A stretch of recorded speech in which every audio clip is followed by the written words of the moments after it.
Hi friends, good evening. ഒരു previous year question നോക്കാം. അനുബന്ധ വസ്തുതകൾ കൂടി പറയുന്നുണ്ട്. ഓക്കെ, നോക്കാം. അന്താരാഷ്ട്ര ജൈവ വൈവിധ്യ ദിനമായി ആചരിക്കുന്നത് എന്ന്? ആൻസർ ഓപ്ഷൻ ഡി ആണ്, മെയ് 22.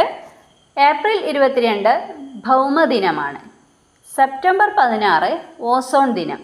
മാർച്ച് 21 ലോക വനദിനം. ഫെബ്രുവരി 13 ദേശീയ വനിതാ ദിനം. ഇനി കുറച്ച് ഇമ്പോർട്ടൻ്റ് ഡേറ്റ്സ് കൂടി പറയാം. ഏപ്രിൽ 7 ലോകാരോഗ്യ ദിനം.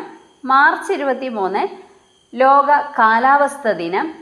ജൂലൈ 21 ചാന്ദ്രദിനം. ജൂൺ 5 ലോക പരിസ്ഥിതി ദിനം. ജൂൺ 8 ലോക സമുദ്ര ദിനം. ഇങ്ങനെയാണ് ഇമ്പോർട്ടൻ്റ് ഡേയ്സ് വരുന്നത്. എല്ലാം പ്രീവിയസ് ഇയർ ക്വസ്റ്റ്യൻസ് ആണ്. ഇനി വരുന്ന എക്സാമിന് ചോദിക്കാം. Okay, thank